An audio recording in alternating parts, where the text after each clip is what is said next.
Hello everyone, this is Nick Tarleton. I thought I would do a video blog concerning our current state of the current state of our economy in this country. I've done a lot of reading in the USA Today. Every day, generally I pick up one Monday through Friday and read one. There was a recent poll, Gallup poll, about personal financial stability in households. 55% of people polled stated that their financial situation is much worse than it was last year at the same time.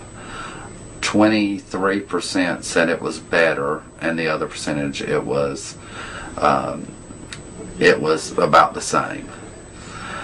Gas prices, I know everyone is on this bandwagon about gas prices, and gas prices are severely harming our economy. Gas prices have so much to do with every aspect of the economy.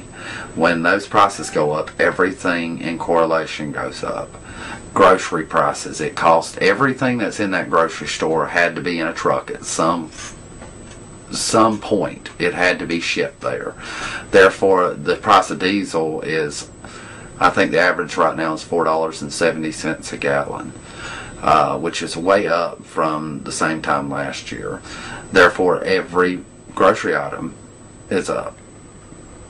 With all of these things going up, salaries and wages are not going up. So people are having to make hard choices between whether to eat or put gas in their vehicle to get to work.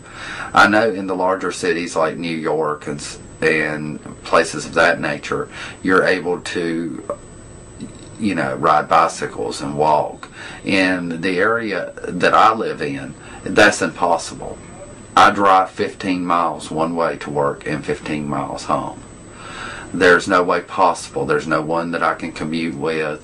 So I have to make those choices. I have to make decisions between what's most important.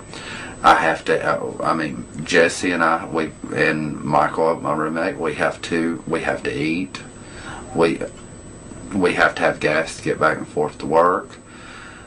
And I think a lot of people are having to make these hard decisions. Foreclosure rates on homes are the highest they've ever been.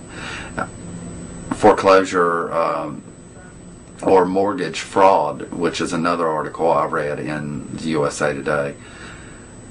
It's amazing what people will do.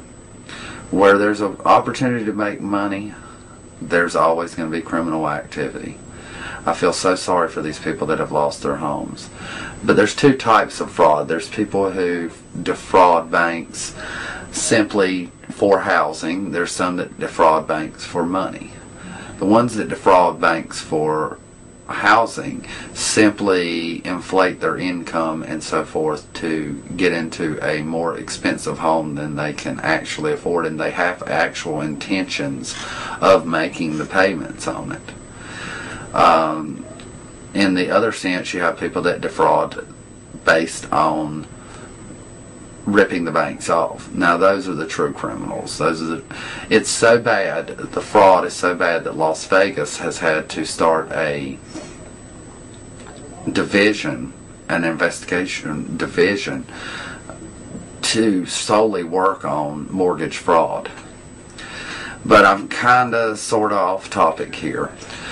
The economy, and I'm looking at my list. Every day I make a list of things that I would like to talk about. And let's see here. Medical care. But I'm going to make another video on that. That's a whole different subject. But basically, there are senators out there that are trying to increase the price of gas. They state that they want to add another tax to it. Because with gas prices going up, in turn, public transit is the highest it's ever been. More people are using trains, more people are using other buses and forms of transportation, and it's helping the environment. I'm all for helping the environment, but people that don't have those options in this country to take public transit, what are they supposed to do? What am I supposed to do when it's costing $5 a gallon for a gallon of milk? You know, when you're having to spend half of your paycheck in a week to get back and forth to work, it's really dramatic. I am happy to see that they're coming out with smaller, more efficient, fuel-efficient vehicles. That is a good thing, and it should have happened a long, long time ago. But it's taken this gas price increase for the car companies to wake up and start making vehicles that get better gas mileage. Americans in general, we are a very wasteful country. We burn more fuel than any other country, and we build the largest vehicles. I mean, these Suburbans and Yukon, it amazes me the types of vehicles that people drive. Just driving down the interstate, looking at you know, these 5.5 liter trucks and so forth. You know, I'm so glad that these people are able to afford it. But people like that also are helping drive the price up, because they're consuming so much gasoline. Simply, something has got to be done. It's all a trickle-down effect. Gas price, fuel price. And with all of these prices going up, people are having to make these decisions. Anyone that's on commission for sales, waiters and waitresses that rely on tips, their amount is going down. For instance, they had in the USA Today a lady that waits tables that generally her customers would leave an 18 to 20% tip. Her customers are now leaving 10% tips. She's having to pick up an extra 2-3 shifts a week just to make the same amount of money that she was making a year ago, and to keep her income level at where it needs to be.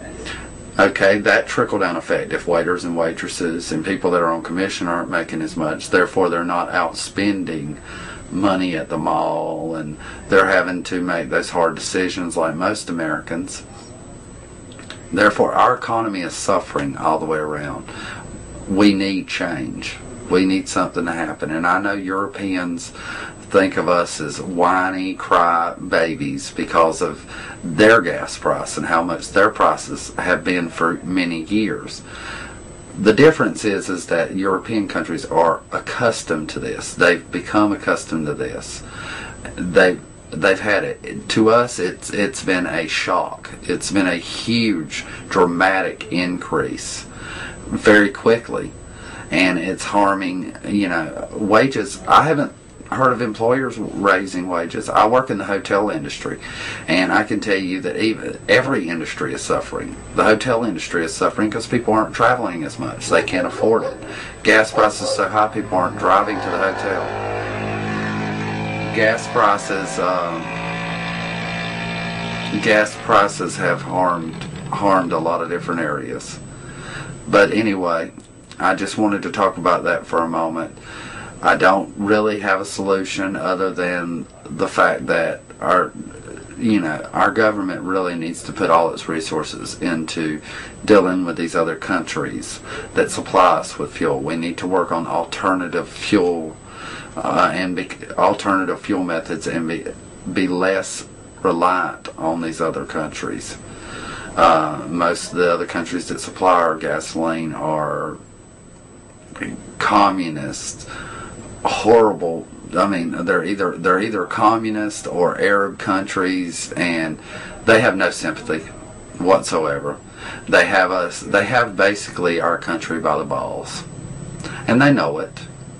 And they take full advantage of it. All the people that do have public transit available to them, I urge you to use it. The less we consume, the less the price is.